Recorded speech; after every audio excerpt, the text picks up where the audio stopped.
Salut à tous, bienvenue dans cet épisode hors série de Tech Café. Je suis Guillaume Vendée et je vous retrouve effectivement pour un épisode où on va pas vous parler de l'actu hebdomadaire, mais on va échanger avec un auditeur qui nous écoute depuis un petit moment et qui m'avait contacté par mail. Et donc j'ai recontacté, on a eu quelques échanges et c'était propice donc à enregistrer une petite discussion. Et cette personne c'est Elias Belloumi. Salut Elias.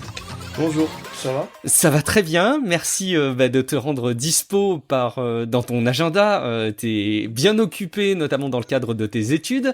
Tu as 17 ans, tu es peut-être pas le plus représentatif de la moyenne d'âge des auditeurs de Tech Café. C'est d'ailleurs un petit peu ce qui a motivé ton contact. Est-ce que tu peux te présenter peut-être et nous dire comment t'as découvert le podcast ? Déjà, je m'appelle Elias, du coup j'ai 17 ans, je suis en terminale, donc je passe le bac cette année.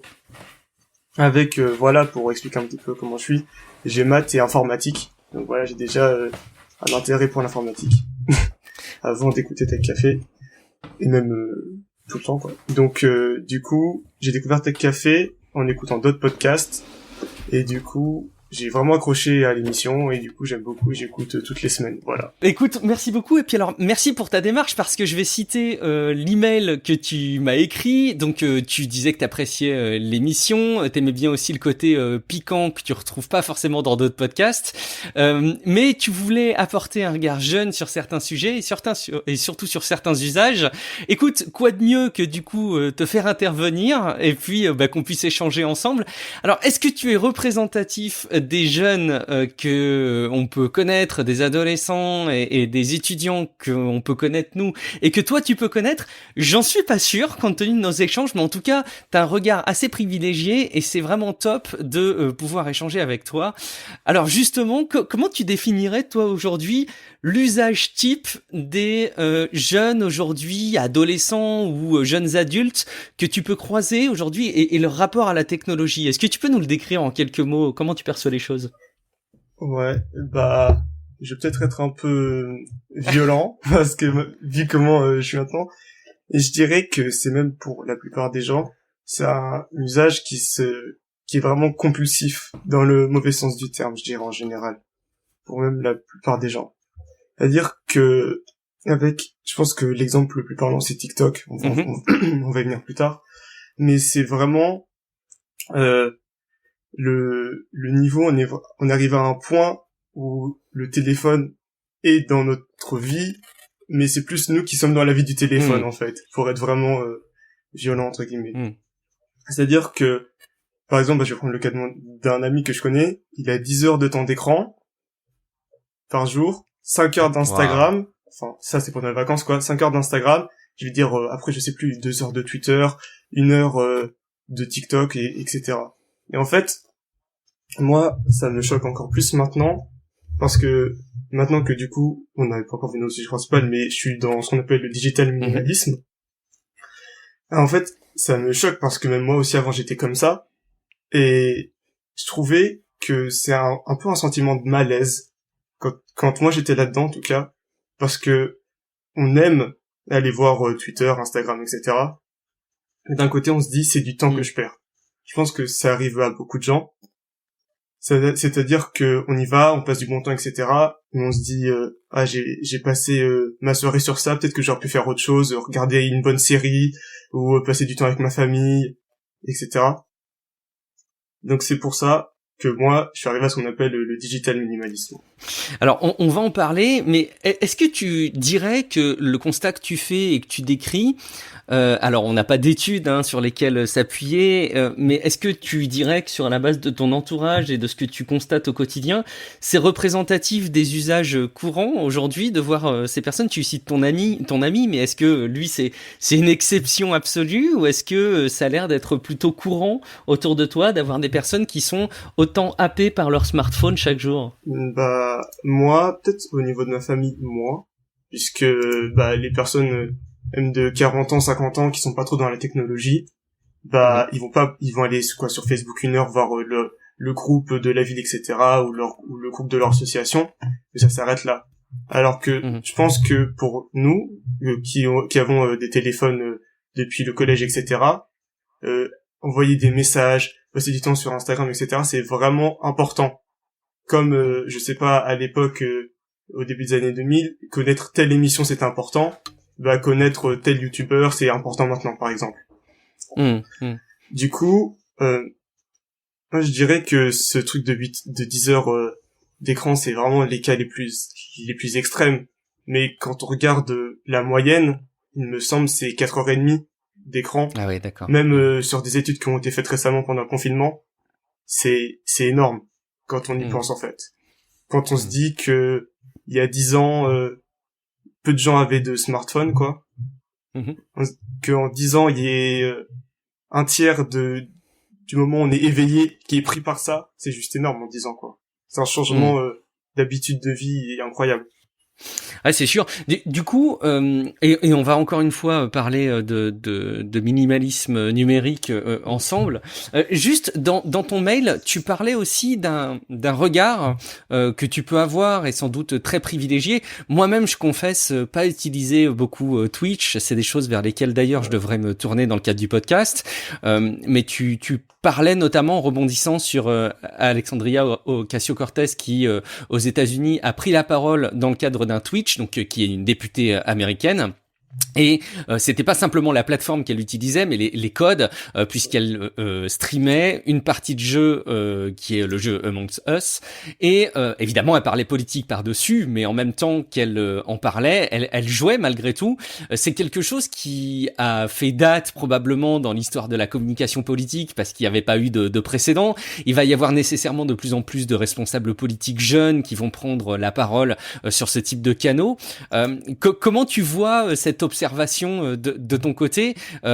Tu disais dans ton mail que tes amis, ton entourage qui s'intéressent pas forcément à la politique et peut-être même encore moins à la politique américaine ou pas suffisamment en tout cas, t'en avais parlé. Ah oui, en fait c'est intéressant parce que pour la politique, pour les jeunes, on voit qu'il y a un petit peu un déshonneur de la politique, ça je pense que je l'apprends à personne, mais le fait d'aller sur ces codes ou même sur TikTok, etc., c'est faire passer le politique un peu cool. C'est-à-dire que même si on s'intéresse pas forcément à la politique, on regarde le stream de AOC, bah c'est drôle qu'on voit une députée jouer à un jeu vidéo. C'est assez original et on n'a jamais vu ça, et du coup, même si on s'intéresse pas à la politique, on peut en faire des mèmes, etc.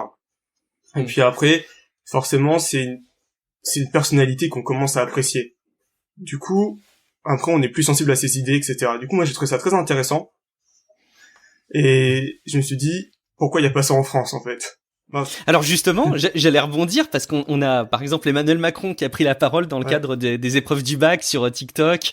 Il a dû prendre la parole 2-3 fois, il me semble, sur TikTok. Je suis pas sûr que ce soit très régulier. C'est perçu comment, ça?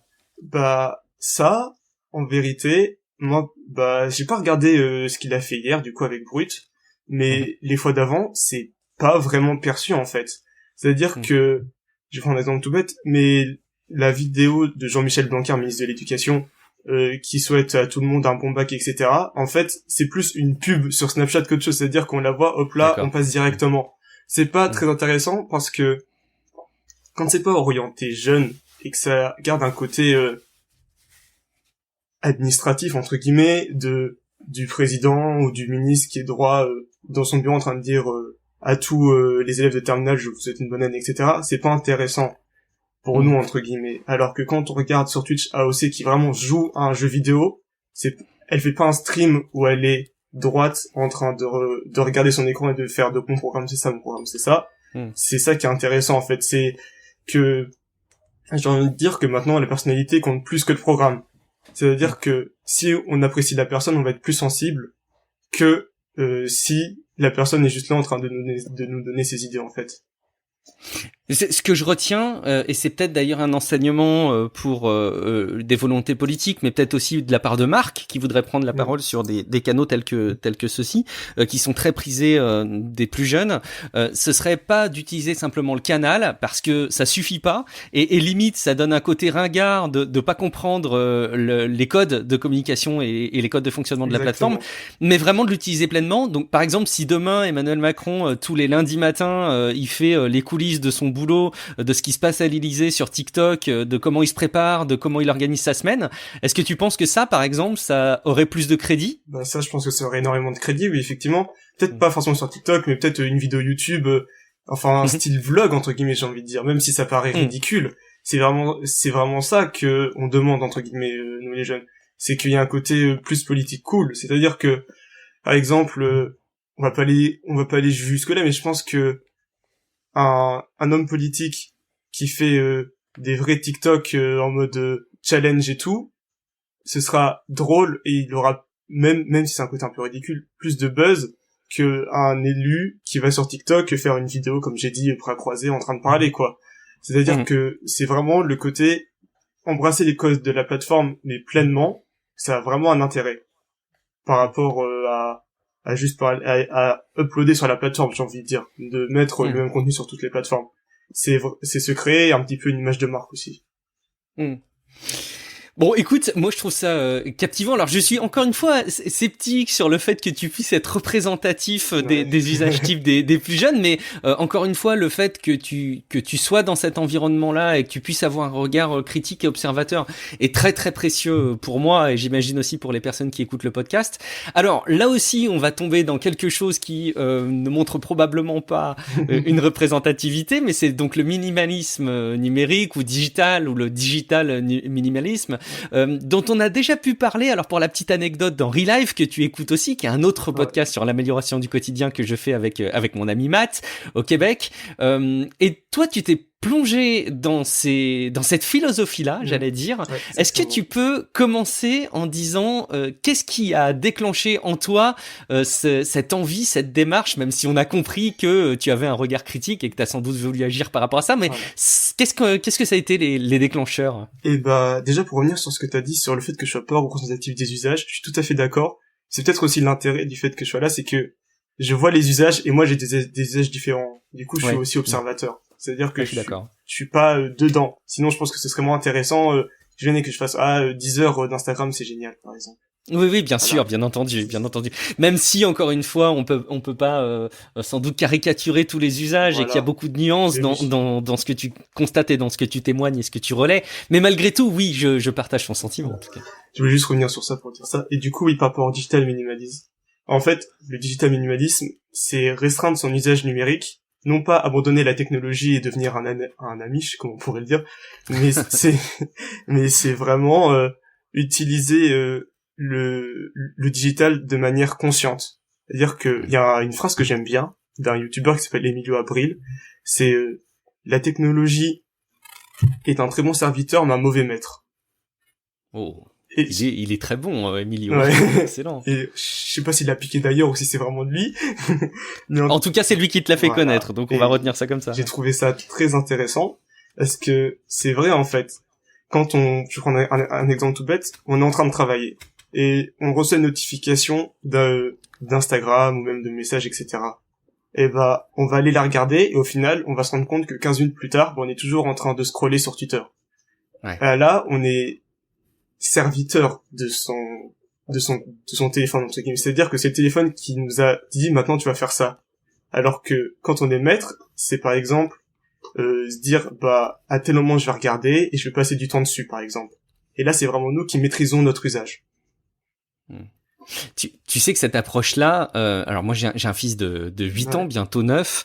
Cette approche-là, je la sens très fort, notamment avec YouTube, qui est une plateforme sur laquelle il va très très vite aller regarder des vidéos. Alors par exemple autour d'Animal Crossing, il va aller regarder beaucoup de vidéos ou sur les Pokémon. Et il va retrouver énormément de ressources en vidéo très très très vite. Je le sens, il va être happé par les contenus qui sont diffusés.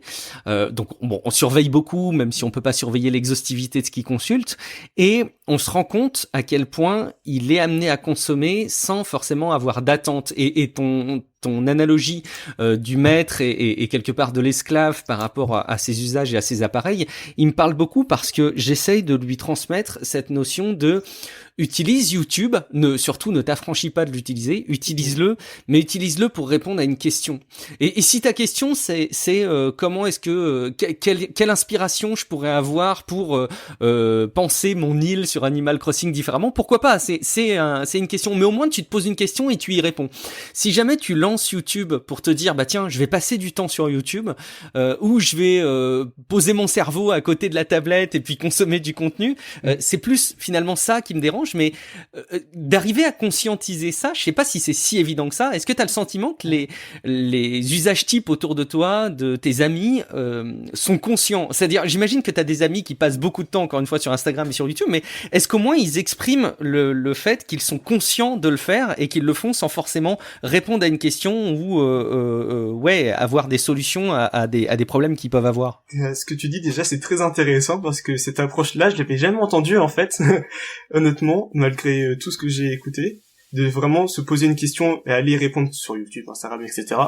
Mais je dirais que YouTube, pour ce genre, j'ai une question, c'est vraiment plus simple. Mais par exemple, Instagram, Facebook, Twitter, ouais, est-ce que quand on y va, c'est vraiment qu'on a un but? Je sais pas, peut-être que le but ça peut être se vider le cerveau, mais dans ce cas c'est se divertir.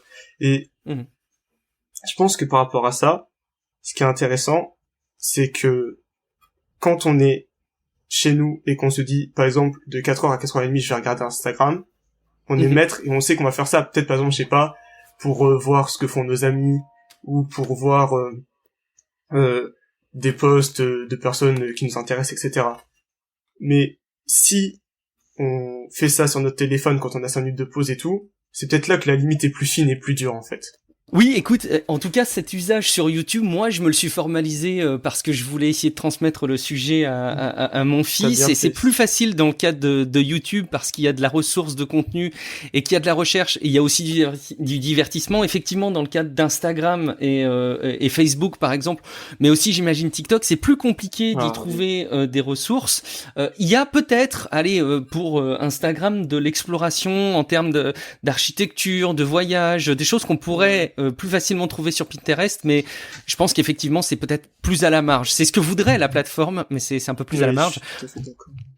Alors du coup, qu'est-ce que tu penses des usages qu'on fait là plus récemment de Tech Café sur Instagram? Est-ce que tu as vu les vidéos qu'on a diffusées? Et est-ce que j'ai pas vu du tout, mais de ce que tu as dit, que c'est des informations, etc. Je trouve ça assez intéressant, puisque même moi à la fin entre guillemets de quand j'avais Instagram sur mon téléphone, c'était que pour avoir des pages d'actualité, que ce soit Apple, de la technologie, ou etc. Donc je trouve ça intéressant. Mais peut-être pour revenir sur YouTube, je pense que ton approche elle est très intéressante. Mais l'ennemi de cette approche, c'est l'algorithme de recommandation, comme sur toutes les plateformes en fait. Et du coup, pour revenir à Tech Café, je trouve ça intéressant ce que vous faites, mais j'ai pas vu, non, désolé. Bon, c'est une bonne raison pour laquelle tu pourras relancer Instagram aujourd'hui et aller regarder le compte dans le moment que tu t'autorises pour ça. Bon, en tout cas, je pense que tu nous as bien sensibilisés à la démarche du minimalisme digital. Quand on échangeait, tu m'avais parlé de déclencheurs qui avaient vraiment déclenché pour toi l'envie de te plonger là-dedans. Est-ce que tu peux peut-être revenir dessus en quelques mots? Ouais, aucun problème. En fait, moi, mon approche, elle vient pas que du minimalisme digital. C'est-à-dire que c'est un changement de style de vie, entre guillemets. Je fais pas que ça. C'est pas que le minimalisme digital que j'applique. En fait, en seconde, du coup, j'étais un petit peu en surpoids, je me sentais pas très bien, etc. Et j'ai décidé de changer ça. J'ai perdu du poids. Une fois que j'ai perdu du poids, je me suis dit, physiquement, je suis bien. Du coup, peut-être qu'il faut que je trouve le bien-être à l'intérieur, mentalement, tout simplement. Et je me suis rendu compte, en plusieurs mois. C'est pas comme par exemple, comme je t'ai dit en appel, la méthode Marie Kondo. On se dit, ok, c'est le bazar chez moi, je vais tout ranger. Cette chaussette, j'en ai pas besoin, je la mets à la poubelle. C'est quelque chose qui se fait progressivement et sur plusieurs mois, voire même moi, ça m'a pris 1 an vraiment pour arriver là où j'en suis. Du coup, je me rendais compte que après une grosse journée au lycée ou même en général, j'allais sur Instagram et je voyais des gens qui avaient l'air tout heureux, des gens pour qui tout était parfait, et ça me mettait encore plus mal. Et c'est là que je me suis dit, il y a peut-être un problème avec ça. Parce que je suis mal, je vais sur Instagram pour me sentir bien, au final je me sens encore plus mal, et du coup je me sens mal, du coup je retourne sur Instagram et je me sens encore plus mal, c'est un cercle vicieux quoi. Du coup, je me suis dit, il faut que je baisse l'utilisation que j'en ai, et au début, j'ai fait quelque chose qui semble utile mais qui est complètement inutile, c'est sur iPhone, la méthode temps d'écran, où on met une limite de temps. C'est utile pour savoir qu'on a passé 2 heures, mais on veut passer plus de temps, on appuie sur demander plus de temps, je veux plus de temps, et c'est fini. Il n'y a pas de limite. Du coup... c'est pas un contrôle parental qu'on se met en place non plus, quoi. Voilà, exactement. C'est-à-dire que si on a envie de faire plus, on fait plus, c'est à un bouton. C'est pas une action qui demande beaucoup qui demande beaucoup de temps, que ce soit par exemple pour démarrer son téléphone, etc. Du coup, là, je me suis dit, il faut que je baisse de moi-même. Et c'est à ce moment-là que je me suis rendu compte de quelque chose de très important, c'est que la discipline, ça marche jusqu'à un certain point pour ce genre de choses. C'est-à-dire que je me suis rendu compte qu'à un moment, il faut avoir des vraies limites qui sont physiques entre guillemets. C'est pour ça que si je peux donner quelques exemples de choses à faire pour au contraire, soyons hyper pragmatiques. Voilà. Qu'est-ce qui est plus fort que la limite de temps d'écran d'iOS, par exemple? Alors, qu'est-ce qui est plus fort? Ou plus efficace, qu'est-ce qui est plus efficace? C'est par exemple, au lieu d'avoir l'application YouTube, c'est d'aller sur un site, par exemple, qui crée des flux RSS de chaîne YouTube, et on le met dans notre lecteur RSS ou dans notre Feedly, nos readers, tout ce que vous utilisez.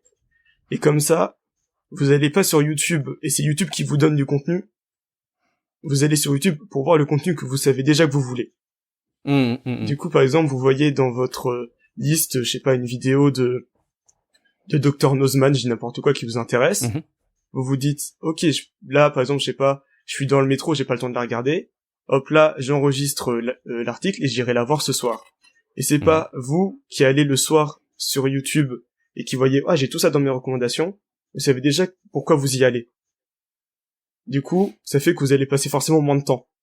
Puisque vous vous dites, ok, j'ai fini la vidéo, vous allez vous poser la question, est-ce que j'ai encore besoin de regarder? Vous dites, non, j'ai peut-être autre chose à faire. Vous quittez parce que vous êtes venu pour ça et vous partez en ayant eu ce que vous vouliez. Ça veut dire que le moteur de recommandation qui arrive derrière une vidéo que tu as vue, que beaucoup décrivent comme étant très puissant, toi, il t'affecte pas trop finalement dans cette démarche. Ça veut dire toi aujourd'hui t'as un mail qui te dit voilà, t'as par exemple effectivement une vidéo de Dr Nozman, tu vas voir la vidéo, il t'explique le dernier gadget qu'il a acquis ou la géode qu'il a ouverte, et à la fin de la vidéo t'as des recommandations vers d'autres vidéos. Toi tu arrives à résister à ces recommandations ou tu quittes avant? Comment ça se passe? Alors ce que je fais déjà, c'est que là c'est des outils physiques, physiques entre guillemets, c'est-à-dire que dans les paramètres je désactive l'autoplay. Okay. Et j'ai aussi une très bonne extension que je conseille à tout le monde sur Chrome et Firefox qui s'appelle Distraction Free YouTube. Et en gros, en fonction des options qu'on coche, on peut vraiment faire en sorte que YouTube ce soit une page blanche avec juste la vidéo dessus. De plus avoir aucune recommandation et tout est caché. Il y a juste le player. Voilà, quoi. exactement. Ou sur la page d'accueil, juste la barre de recherche.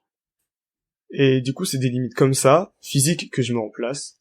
Ou un truc tout bête aussi, je pense que ça c'est le pire, c'est que ce soit sur Facebook desktop ou sur Instagram sur téléphone, les messages sont mélangés avec le reste du contenu, ou même sur Snapchat par exemple. C'est plus le cas de Messenger, mais bon. Et ce que je veux dire par là, c'est que on va sur l'application pour répondre à quelqu'un, et là, par habitude, hop là, on swipe de l'autre côté et on va sur le feed.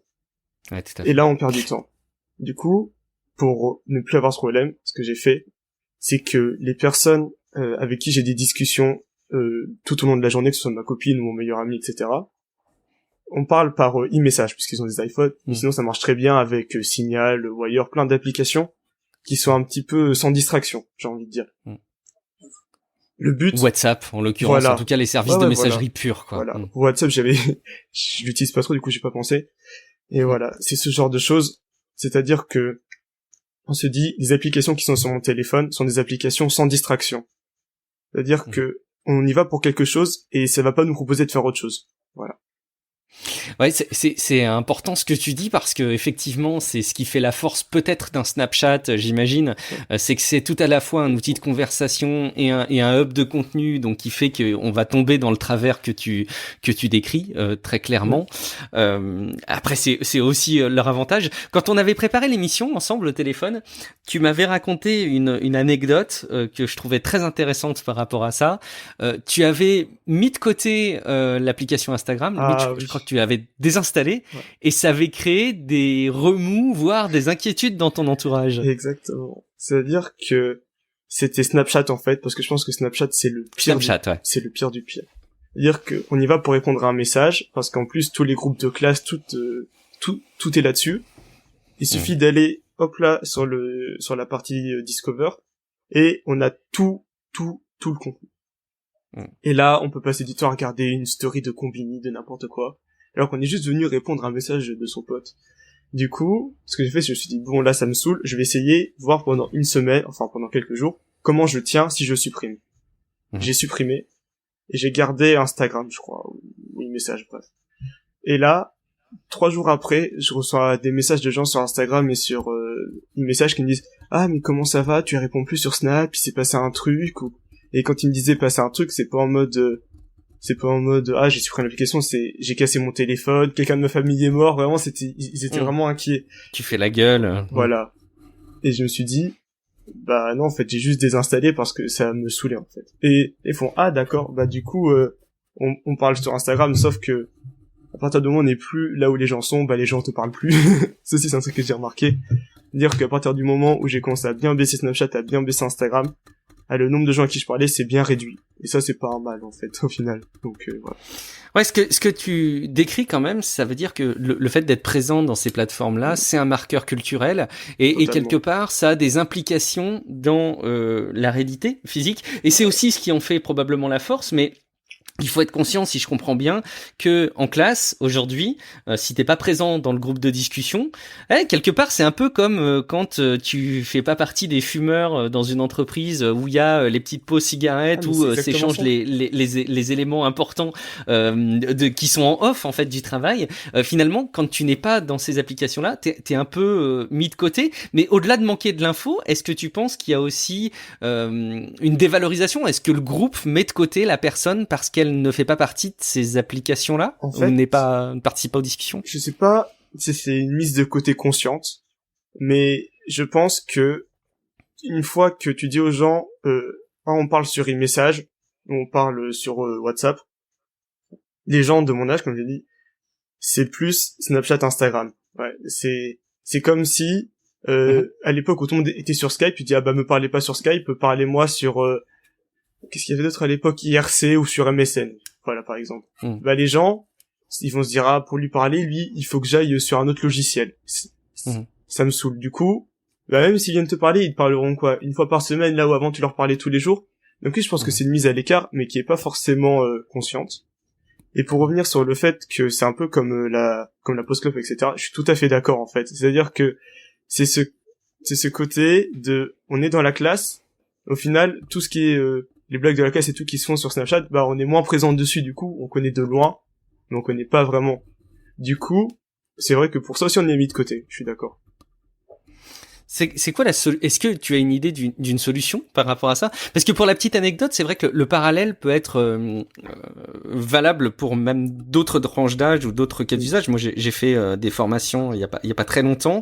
Dans le cadre de ces formations, nécessairement, tu as des groupes de discussion pour t'organiser, te coordonner, en l'occurrence sur WhatsApp. Et puis, il suffit qu'il y ait une petite blague qui soit lancée pendant le cours sur WhatsApp. Alors, faut pas le faire, faut être hyper attentif, mais tu échanges la petite blague où tu la vois et tout le monde rigole, et la personne qui n'a pas la possibilité de voir WhatsApp parce que elle est en train d'échanger avec le formateur ou parce qu'elle est plongée dans autre chose, voit pas la blague, elle est mise de côté, voire même elle peut penser qu'on se moque d'elle, alors que c'est pas nécessairement le cas, mais ça peut créer des vrais problèmes en termes d'approche et d'un point de vue comportement de groupe, ça peut être source de conflit quelque part.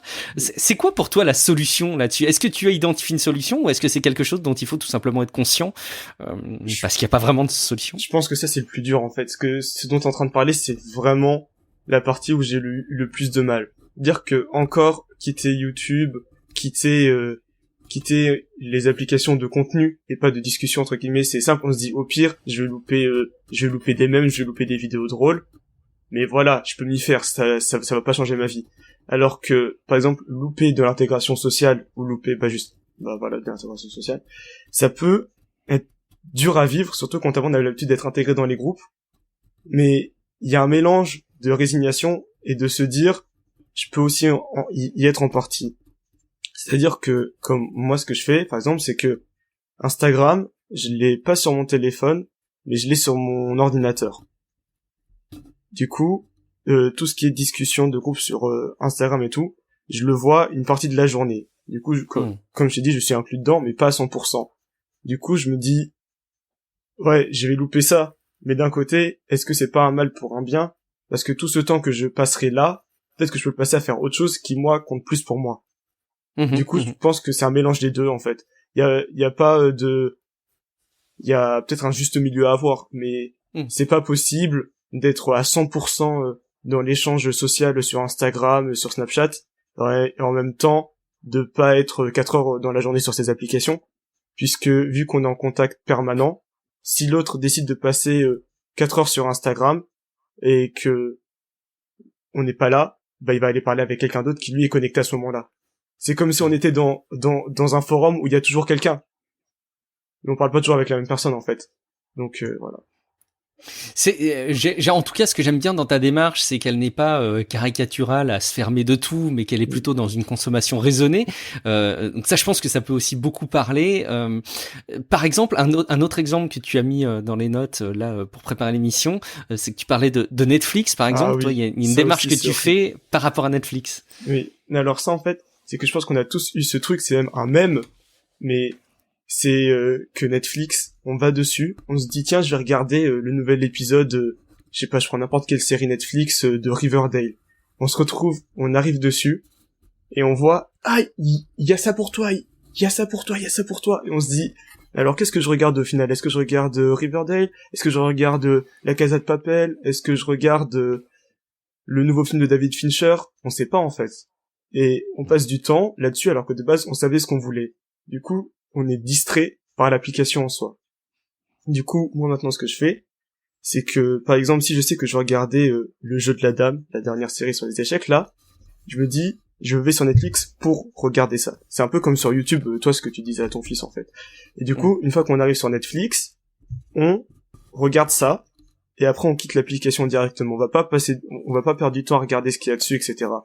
Et si, par exemple, on sait que on veut regarder tel film dont un ami nous a parlé, moi je vais d'abord regarder s'il est sur Netflix dans Google, et après, s'il est effectivement sur Netflix, je vais le regarder.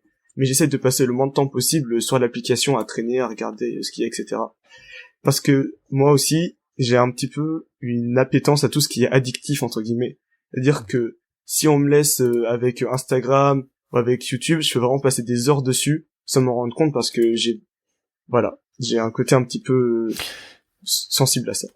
On l'est tous, de toute façon. Je Ouais. pense que c'est bien pour ça que ces plateformes fonctionnent aussi bien, et sans vouloir tomber dans peut-être certains éléments de caricature du documentaire sur Netflix, justement sur les éléments pas addictifs. Du tout. Je suis vraiment pas. Vas-y, réagis justement à ce documentaire, c'est intéressant. Alors, vas-y, dis-nous. Déjà, je l'ai pas regardé en entier parce que je trouvais ça vraiment insupportable entre guillemets. On rappelle, c'est The Social Dilemma qui a fait parler pas mal de lui et qui dénonce avec du fond de langue documentaire, mais aussi un petit peu de mise en scène, ce qui se passe sur les réseaux sociaux. Je trouve que c'est un peu sensationnaliste entre guillemets, mais en fait déjà j'ai pas du tout aimé le côté. En fait, la partie fictionnelle, c'est vraiment s'incarner Petit secret entre voisins sur TF1 quoi. Comment c'est fait? J'adore l'analogie. C'est-à-dire que c'est vraiment l'enfant il se fait harceler sur Instagram, il arrive à l'école, on lui lance des boulettes de papier dessus quoi. Enfin j'ai trouvé ça vraiment pas comment dire, pas profond quoi, tout simplement. Et après pour ce qui est de la partie avec les intervenants, c'est très intéressant parce que ces intervenants ils sont vraiment bien choisis, je trouve. Et le problème, c'est que c'est un peu le problème de ce genre de documentaire, c'est que ça va pas en profondeur. Moi, ces gens, je les connaissais déjà, et j'ai pas appris énormément de choses, Par contre, si je peux vous conseiller un ouvrage sur ça, c'est le Digital Minimalism de Cal Newport. C'est un gros bouquin, mais si vous voulez juste savoir comment, lisez le premier chapitre, est déjà très intéressant. Et je pense qu'il apprend plus que ce documentaire qui est vraiment en mode attention, Facebook, Instagram, le mal, ils veulent nous tuer, enfin ils ont détruit la démocratie. Il y a un fond de vérité, hein, je suis tout à fait d'accord, mais je pense que ce documentaire, il est pas nuancé, voilà, tout simplement. Il est tellement à charge que du Voilà. coup il en est pas non plus valorisant pour les choses de bien qui ont pu être apportées par les réseaux sociaux, et quelque part je le trouve aussi dans son approche un peu culpabilisant. Ah, je le trouve stressant aussi, oui, exactement. Il est stressant et culpabilisant, mais bon, en tout cas, s'il a le mérite d'éveiller certaines consciences, c'est tant mieux. Parfait. Est-ce que tu peux nous décrire, peut-être en conclusion aujourd'hui, en tout cas de cet épisode qu'on fait ensemble, et puis j'invite évidemment les auditeurs qui nous écoutent, si jamais ils ont été intéressés par notre discussion, déjà à réagir dans les commentaires sur techcafé.fr, et puis à nous suggérer des thèmes qu'on pourrait continuer à aborder ensemble. Je trouve que ton regard d'observateur un peu privilégié est très précieux. Mais est-ce que tu peux nous dire à quoi ressemble, alors deux choses, d'une part, à quoi ressemble ton smartphone aujourd'hui, qu'est-ce qu'il y a dedans et qu'est-ce que tu en fais, et puis c'est quoi tes usages numériques au quotidien en tant qu'étudiant aujourd'hui? Ok. Alors déjà, peut-être j'ai un truc à rajouter par rapport au documentaire, c'est que Oui. il te dit pourquoi c'est pas bien, mais il donne pas de solution. Et Ah oui, d'accord. si vous voulez des solutions, n'hésitez pas à, par exemple, à m'envoyer un mail ou quoi. Je pense qu'il y aura mon mail dans les notes. Ou si vous en voulez plus, n'hésitez pas à vous renseigner sur comment vous pourriez changer ça. Il y a plein d'articles qui expliquent ça très clairement, que ce sont des articles Medium, etc. Et c'est ça qui est vraiment intéressant, c'est comment est-ce qu'on peut changer ça, nous, à notre échelle. Et je vous encourage vraiment à aller voir ça. Voilà. Du coup, pour revenir sur mon téléphone à quoi il ressemble, bah là, je suis en train de l'ouvrir devant toi. Alors, là, mon écran d'accueil, je suis sous iOS 14. J'ai mon calendrier, le widget. J'ai mon application de to-do list. Mon application de révision. Spotify. Mon lecteur de flux RSS. Et mon application de podcast. Et une photo de moi avec ma copine. C'est tout, j'allais dire. Voilà. T'as Et pas ensuite, d'autres applis? Quand on glisse dans le tiroir d'application, quoi, il y a plus de choses. Alors, il y a Pronote, voilà, pour tout ce qui est scolaire, etc. Incontournable. Voilà, exactement. Il y a Vinted pour tout ce qui est vente de vêtements, etc. Parce que, voilà, pour revenir sur ce fait que je disais que le digital minimalisme s'inscrit dans un mouvement plus global, il s'inscrit aussi dans le fait d'être plus éveillé sur l'impact environnemental qu'a la technologie aujourd'hui. Et ça s'inscrit notamment en fait d'acheter des choses qui sont reconditionnées plutôt que des éléments neufs. Ensuite, j'ai Netflix pour le mettre sur mon Chromecast. J'ai Notion. J'ai une très bonne application que je conseille à tout le monde qui s'appelle Forest, qui coûte 2€, mais c'est vraiment incontournable. Elle permet de planter un arbre selon un timer. Et on doit rester dans l'application tant que cet arbre, il est en train de pousser. Et à la fin, par exemple, sur mon timer de 40 minutes, au bout de 40 minutes, sans toucher à son téléphone, l'arbre a poussé, il est dans notre jardin. Si on quitte, l'arbre, il meurt. Du coup, le but, c'est de se dire, ok, là, j'ai un repas de famille, je vais mettre 2 heures de forest, mon arbre, il va pousser. J'ai pas le droit d'aller sur mon téléphone, sinon l'arbre, il meurt. Du coup, il y a un côté gamification de la concentration qui est vraiment pas mal. Il y a un truc très rigolo sur cette appli, en fait, c'est qu'on en a déjà parlé dans les lives il y a de ça longtemps, mais naïvement et avec une vision un peu étroite des choses. Et je l'ai toujours perçu comme étant quelque chose que tu mets au travail ou tu vois pour te concentrer, pour étudier un sujet. Et je trouve que ton exemple, à lui seul, me donne envie de me replonger dedans parce que un repas de famille, en fait, ça paraît idiot, mais bien souvent, on a le smartphone en repas de famille ou dans des échanges comme ça entre amis, et le simple fait de le mettre à ce moment-là, je trouve ça là aussi moins culpabilisant que ce que j'en avais en tête comme usage, et je trouve ça beaucoup plus concret et peut-être plus abordable aussi pour les gens qui nous écoutent. Même intéressant. Moi, qui maintenant arrive bien à me concentrer, j'utilise toujours parce que il y a vraiment ce côté jeu en fait qu'on trouve pas dans d'autres applications. C'est vraiment l'arbre qui pousse, on a son jardin, on obtient des pièces pour acheter d'autres arbres. Il y a vraiment un côté jeu que vraiment moi j'aime beaucoup et que je pense qu'il peut mettre les gens dans ce côté concentration, etc. assez facilement. Ensuite, j'ai Discord, e-message. Voilà. Ok. Donc, très bien. comme je t'ai dit, j'ai vraiment réduit mon usage au strict minimum sur mon téléphone pour parler avec les gens qui comptent vraiment et avoir les choses importantes d'organisation ou du contenu qui va pas me rendre addict. C'est-à-dire que Spotify, à moins de vraiment traîner sur Spotify, on passe pas 3 heures dessus, ou les podcasts, on voit le nouveau podcast, on lance et puis on écoute pendant 1 heure, on n'est pas sur autre chose. Et du coup, quand j'ai besoin de regarder YouTube, je passe par les navigateurs Safari, par exemple. Et du coup, voilà, c'est ça, c'est vraiment le but, c'est d'avoir le moins de distractions possible sur son téléphone. Ensuite, pour ce qui est des usages numériques au quotidien, j'ai 2 sessions sur mon ordinateur. J'ai une session travail, j'ai une session perso. Waouh. Voilà. T'arrives à faire ce que énormément d'adultes ne font pas du tout d'ailleurs. Ma session travail, j'ai Firefox, j'ai mon éditeur de code pour l'informatique, j'ai Spotify, et puis c'est tout. Excellent. Quand j'ai besoin de Discord, je vais sur Discord dans le navigateur. Quand j'ai besoin de Skype, bah je passe dans Skype par le navigateur comme on le fait maintenant. Quand j'ai besoin d'exercice, bah c'est dans le navigateur ou c'est sur l'application du manuel scolaire, etc. Et dans ma partie et du coup j'ai tous mes documents de travail, etc. Dans ma partie perso, j'ai Steam, Origin, Discord installé nativement, tout ce qui est distraction entre guillemets, mais dans le sens jeu, etc. C'est-à-dire que je vais pas être là quand je suis en train de travailler, je vois la petite icône Steam qui me tente et qui me dit allez viens jouer Assassin's Creed. Voilà. Et du coup voilà, c'est comme ça que je fais. Et si vous n'arrivez pas à faire ça, je vous conseille une très bonne application qui s'appelle Cold Turkey Blocker sur Windows, qui coûte qui est gratuite et qui est une version premium à 20 €, achat unique, qui permet de bloquer les sites web, mais version hardcore. C'est pas le temps de blocage de iOS. C'est-à-dire que il y a plusieurs niveaux. On peut mettre par exemple bloquer pendant 60 minutes. Et à moins de réinitialiser son ordinateur pendant 60 minutes, c'est bloqué. Ouh. Il y a la version aussi reboot, c'est jusqu'au redémarrage de l'ordinateur. Et puis il y a des trucs un peu plus sympas, genre en désinstallant l'application, ça se fait. Et vraiment, vous vous dites peut-être ah mais c'est inutile, etc. Essayez, si vous avez, je sais pas, un article à écrire, un truc à faire pendant 1 heure, de mettre ça pendant 1 heure et de bloquer YouTube, Instagram, Twitter. Vous allez voir que vous y allez plus de fois que vous ne le pensez en fait. Et c'est ça qui est intéressant. C'est pour ça aussi que les stats du téléphone sont très intéressantes. De voir le nombre d'activations, par exemple, ça c'est, je pense, la statistique la plus parlante. On se dit, ok, j'active mon téléphone 100 fois par jour. C'est juste énorme, en fait, par exemple. Alors qu'on s'en rend même pas compte. Ouais, c'est sûr. C'est sûr. Mais écoute, enfin, moi, encore une fois, ce que je retiens de notre échange, au-delà des éléments d'inspiration, et je vais réinstaller Forest, tu vois, tu m'as donné envie. Je vais réinstaller ça et l'utiliser peut-être différemment de ce que je faisais avant.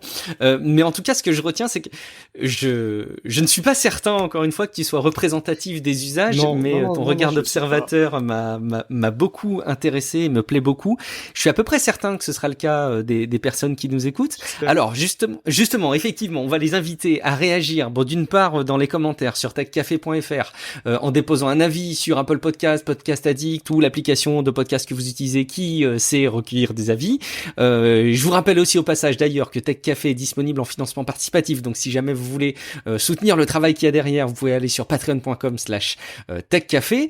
Mais j'aimerais bien que tu nous dises effectivement, Elias, où est-ce qu'on peut te contacter. Alors, je trouve ça extraordinaire parce que j'imagine que déjà, on peut te contacter partout, hein, sur Instagram, sur TikTok, sur toutes ces plateformes évidemment. Mais non, surtout spontanément, tu citais ton mail. Alors c'est rigolo parce que j'aime pas trop moi laisser les mails comme ça visibles facialement. Mais peut-être que c'est une démarche que tu as l'habitude de faire. Comment est-ce qu'on peut te contacter en tout cas? Vous pourrez aller, je sais pas quand sera l'épisode, mais normalement d'ici une semaine à partir du moment où on enregistre, il y aura mon CV en ligne et mon blog qui seront disponibles. Donc formidable. Voilà, ce sera sur eliasbeloumi.fr. Je te laisserai mettre le lien. Ouais, bien sûr. Sur mon blog qui s'appellera overachiever.fr. Donc voilà, vous pourrez aller voir ça. Il y aura des articles sur tout ce dont on vient de parler là et même plus, puisque ce sera plus orienté sur tout ce qui est études, etc. Et sinon, oui, si c'est toujours pas disponible, je te laisserai mettre mon Instagram dans la description. Voilà.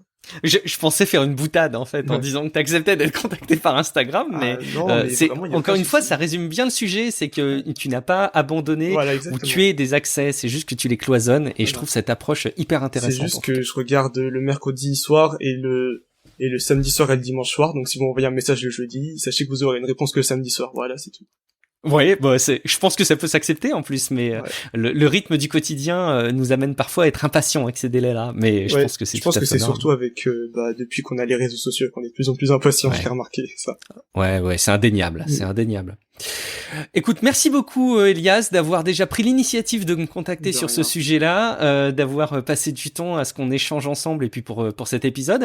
J'espère vraiment que ça va susciter des questions. Je te tiendrai au courant si j'en ai et j'espère qu'on aura l'occasion de rééchanger ensemble pour faire des points d'étape ou aborder d'autres sujets. Donc écoute, en tout cas avec grand plaisir. Dont on n'a pas parlé, donc ça peut être super intéressant. On peut avoir beaucoup de choses à développer ensemble. En tout cas, merci beaucoup. Merci à vous qui écoutez Tech Café. On se donne rendez-vous dans quelques jours pour un épisode de Tech Café Hebdo où on vous résume l'actu tech et peut-être aussi pour d'autres épisodes complémentaires. Merci beaucoup, Gauthier Deité. À très bientôt. Ciao à toutes et à tous.